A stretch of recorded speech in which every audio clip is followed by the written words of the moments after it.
Iya. Oke, baik.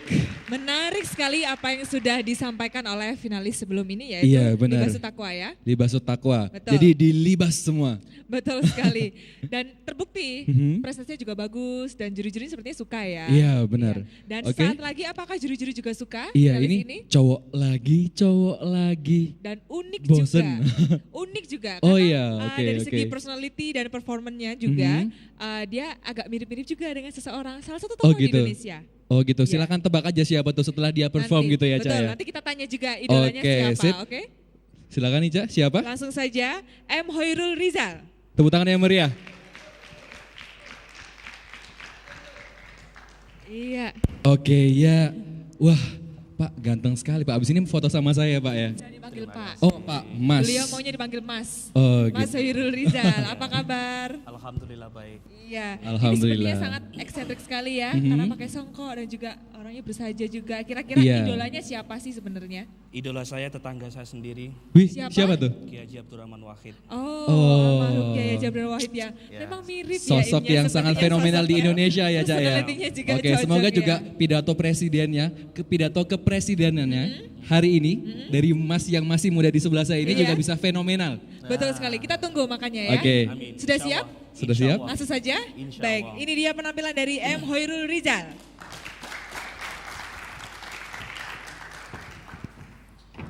Assalamualaikum warahmatullahi wabarakatuh. Selamat malam dan salam sejahtera buat kita semuanya. Saudara-saudaraku sekalian sebangsa dan setanah air. Baik dan buruknya negeri ini adalah tergantung kepada kita semuanya. Kita tahu negeri kita memiliki sebuah demokrasi Pancasila yang sangat baik, di mana dunia internasional menjadikan demokrasi kita menjadi satu barometer politik internasional. Sejarah mencatat kita pernah memiliki seorang presiden yang mempunyai keterbatasan fisik. Tetapi saudaraku, rakyat sangat terpesona. Rakyat sangat tersanjung dengan ketegasan dan kewibawaan presiden tersebut. Tidak lain beliau adalah Kiai Haji Abdurrahman Wahid. Dan sampai saat ini beliau meninggalkan nilai-nilai multikulturalisme dan pluralisme yang sampai saat ini selalu kita inginkan dan kita idamkan lestari di negeri kita ini. Inilah satu fakta demokrasi di Indonesia, saudara-saudaraku sekalian. Dunia internasional sangat terpesona dengan apa yang terjadi di Indonesia. Tetapi saudaraku, akankah demokrasi yang sangat baik di negeri kita ini mempengaruhi terhadap kesejahteraan masyarakat kita? Jawabannya belum. Buktinya dari reformasi sampai saat ini angka kemiskinan di negeri kita ini makin tahun makin bertambah. Padahal Tuhan telah melimpahkan berbagai macam nikmat. Kita memiliki kekayaan, keanekaragaman. Dari Papua kita memiliki tambang emas yang sangat melimpah, bahkan terbaik di dunia. Di Kalimantan kita memiliki hamparan tambang batu bara yang sangat luas. Di Jawa kita memiliki blok cepu yang di dalamnya terdapat surga migas. Tetapi saudaraku, sampai saat ini Indonesia masih mengalami satu krisis energi. Padahal kita kaya akan potensi energi tersebut. Saudaraku, terlalu banyak potensi sumber daya alam dan energi kita terbawa kepada negeri asing. Sebagai seorang presiden, sudah saatnya saat ini kita melakukan nasionalisasi pengelolaan aset dan sumber daya alam di Indonesia. Semuanya adalah kita kembalikan lagi untuk kepentingan masyarakat. Saudaraku, perlu kiranya saat ini kita mereview kembali kontrak kerjasama kita kepada negara-negara asing dan mengembalikan semuanya itu adalah sepenuhnya untuk kepentingan dan kesejahteraan masyarakat Indonesia. Ini yang akan saya tawarkan kepada saudaraku sekalian. Saudara-saudara sebangsa dan setanah air, Anda saat ini tinggal di Provinsi Jawa Timur. Kita memiliki 1,7 juta hektar areal pertanian yang sangat luas. Dalam setiap tahunnya kita memiliki produksi gabah kering giling sekitar 13 juta ton. Kalau kita konversikan menjadi beras ada 7 juta ton. Konsumsi setiap tahunnya kita membutuhkan cuma 3,5 juta ton. Kita memiliki surplus beras sekitar 4 juta ton. Dan semuanya itu adalah untuk kepentingan nasional dari Jawa Timur. Tetapi saudaraku, akankah potensi beras yang sangat melimpah di Jawa Timur saat ini itu sesuai dengan dan mampu memenuhi terhadap kebutuhan masyarakat di Jawa Timur? Kenyataannya belum. Buktinya, ketika harga beras naik secara nasional, Jawa Timur juga bagian daripada yang mendapatkan dampaknya. Mandiri dalam pangan belum tentu sampai saat ini kita bisa rasakan. Ini tentunya menjadi satu pertanyaan. Kenapa demikian? Karena memang saat ini komoditas kita terlalu banyak dilepas untuk kepentingan pasar. Sementara yang dimiliki oleh pemerintah masih cukup minim. Peran pemerintah harus kita tingkatkan, regulasi kita tingkatkan. Dan pemerintah harus menjamin satu ketahanan pangan bagi masyarakatnya. Dan ini semuanya adalah untuk kesejahteraan masyarakat Indonesia. Kembali saudaraku, saya tawarkan nasionalisasi pengelolaan aset dan sumber daya alam lagi-lagi untuk kepentingan masyarakat. Yakinlah, pasti kita akan bisa. Sekali bisa, pasti kita bisa. Manjadda wajad. Indonesia bisa. Indonesia bisa. Indonesia bisa. Wassalamualaikum warahmatullahi wabarakatuh.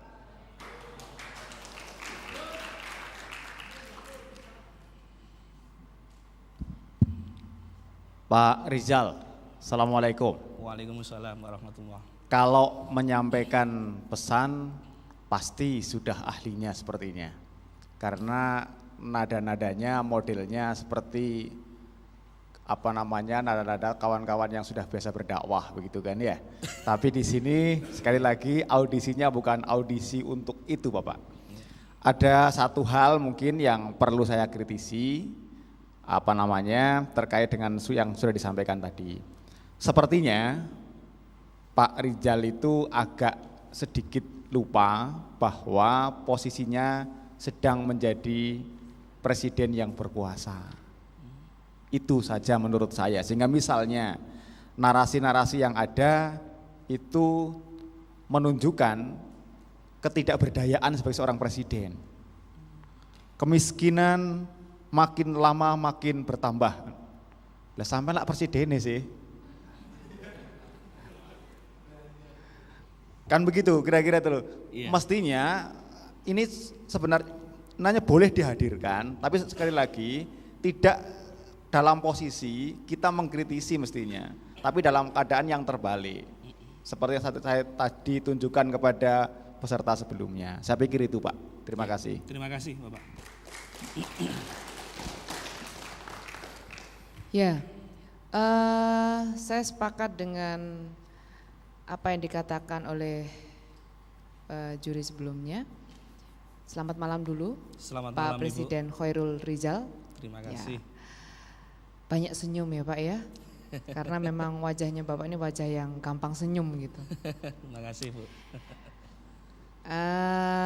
Kalau saya melihat tadi intonasinya sudah oke, pelafalannya juga sudah oke. Namun yang saya temukan adalah justru kontennya itu tadi. Vocabnya ya. Masih sama, saran, jadi ini sifatnya saran saja.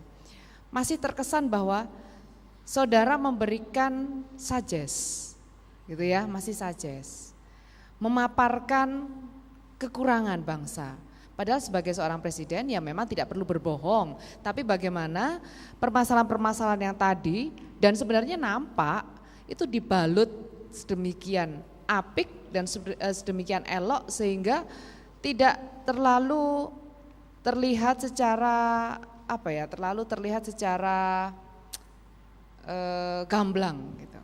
Jadi seperti kemiskinan Indonesia sekarang mencapai, yang boleh dikatakan adalah pertumbuhan ekonomi. Nah itu boleh perkembangan, nah itu boleh. Tapi yang dipaparkan hampir oleh semua peserta tadi adalah kelemahan.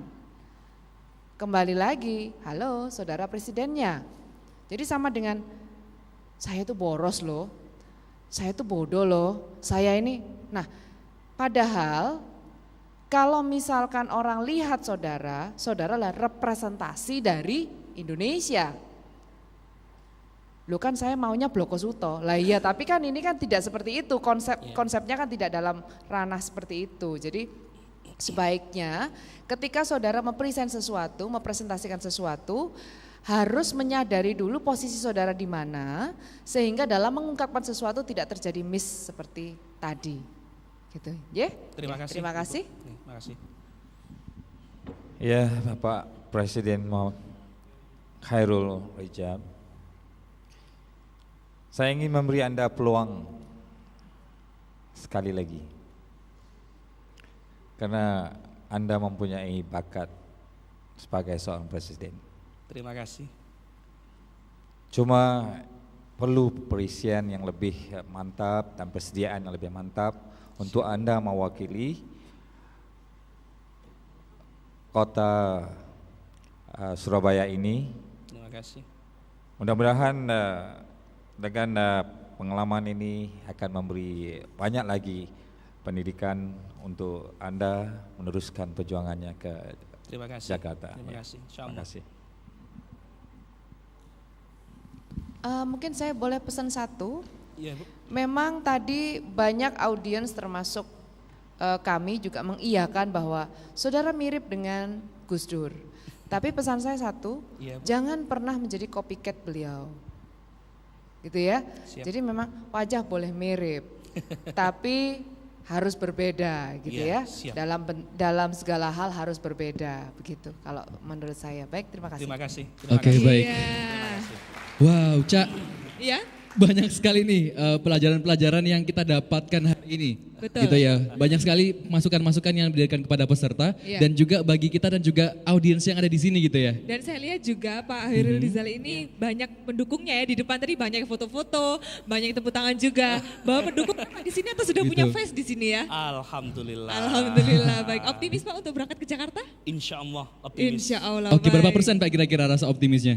99,1. Wow, sangat optimis. sekali ya, luar biasa Berikan aplausa ya. sekali lagi Iya. untuk saudara saya, Baik, Khairul. terima kasih untuk Bapak Oke, terima Rizal. kasih. Silakan kembali ke tempat, semoga sukses ya. Oke, amin. Baik.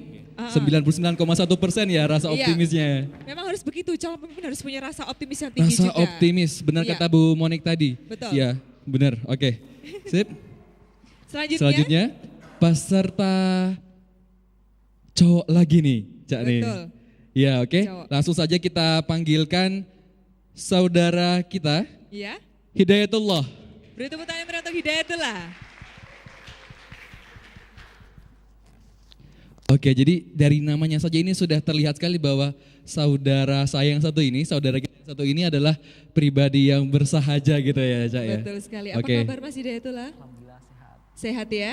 Wah, ini manis sekali ya. Iya. Presiden kalau ada seperti ini pasti banyak yang pilih. Oh nih. gitu, emang bentar saya pengen nanya, Ica emang tipe cowoknya pengen kayak gimana, Cak? Rahasia. Oh rahasia. Ya pasti boleh, kalau punya rasa kepemimpinan tinggi ya harus dong. Oh gitu. Harus kayak gitu dong. Baik, Ini sudah gimana siap? ya? Sudah siap? Langsung Oke, saja ya. langsung saja. Ya inilah Hidayatullah. Yang saya cintai dan banggakan rakyat Indonesia di seluruh penjuru tanah air, yang saya hormati para menteri Kabinet Indonesia Berdaya, yang saya hormati para duta besar perwakilan seluruh negara-negara di dunia, yang saya muliakan dan hormati para tamu undangan. Bismillahirrahmanirrahim. Assalamualaikum warahmatullahi wabarakatuh. Segala puji bagi Allah SWT yang telah menciptakan manusia sebagai bentuk yang sempurna. Salawat serta salam semoga terlimpah curahkan kepada baginda besar Nabi Muhammad SAW beserta para keluarga dan sahabat-sahabatnya.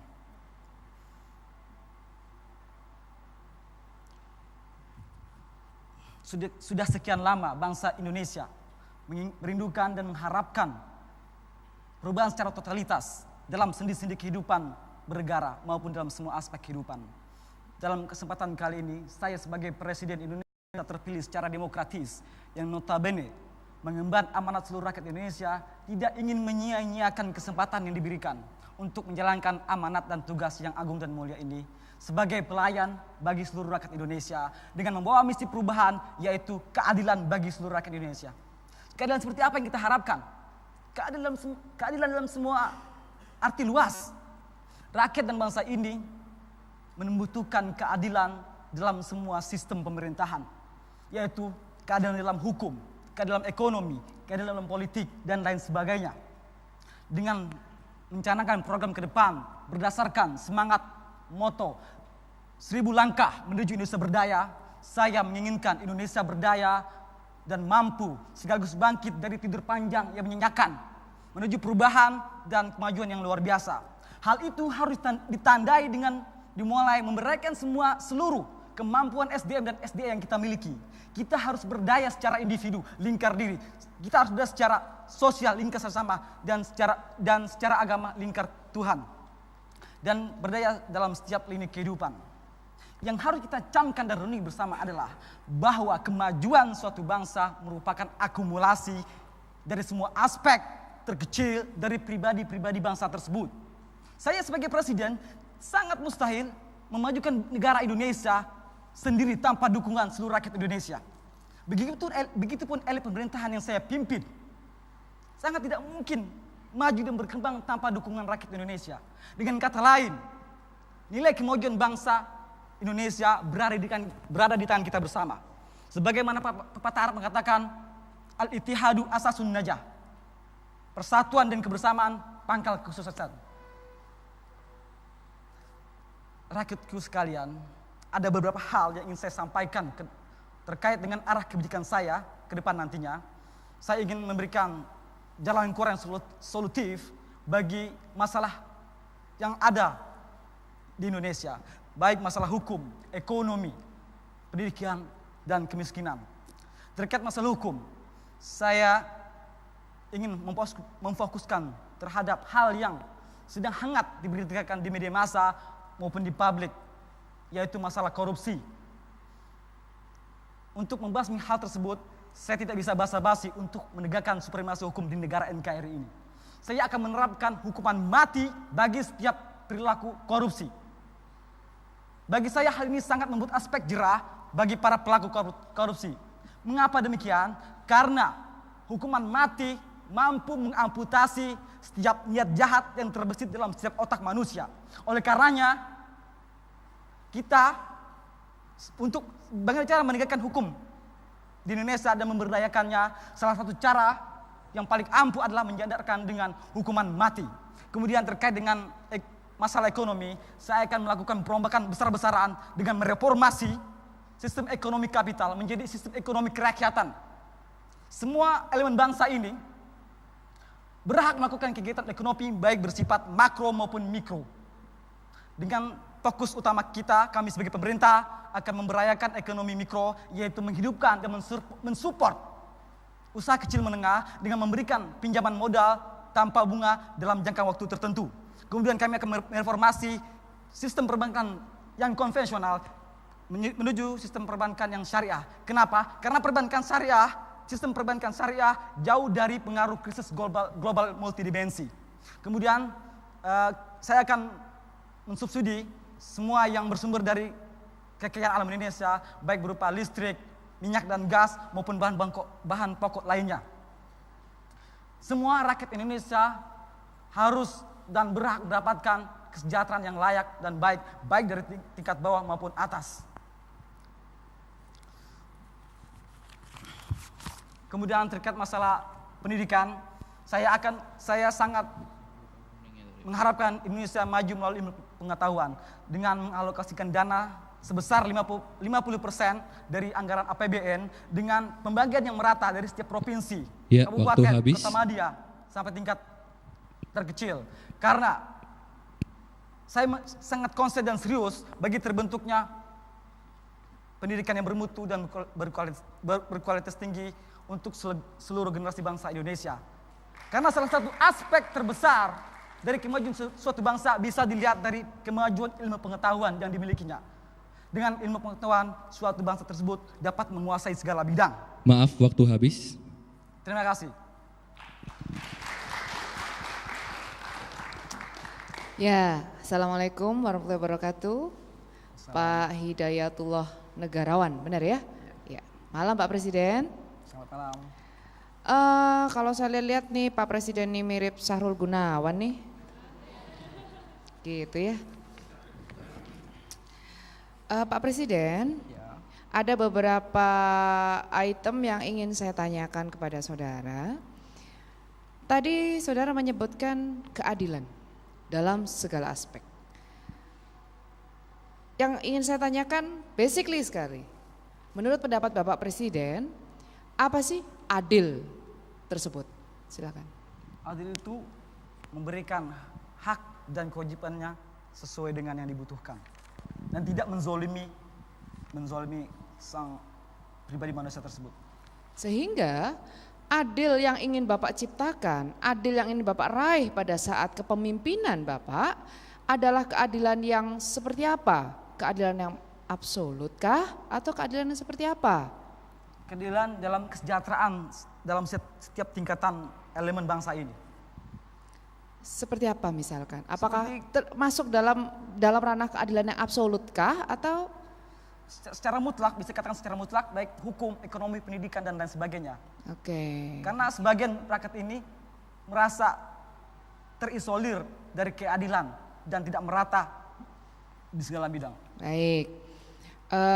Cuman saya mengingatkan sedikit, saran saja Pak Presiden bahwa ini dunia tidak ada yang absolut gitu ya, termasuk keadilan juga tidak ada keadilan yang absolut. Maksimum adalah keadilan yang proporsional versi saya rakyat ini. Yang kedua, Pak Presiden packagingnya sudah bagus. Pasti kalau Pak Presiden mencalonkan lagi untuk yang kedua kalinya, pasti banyak yang milih deh, terutama mbak-mbaknya gitu ya.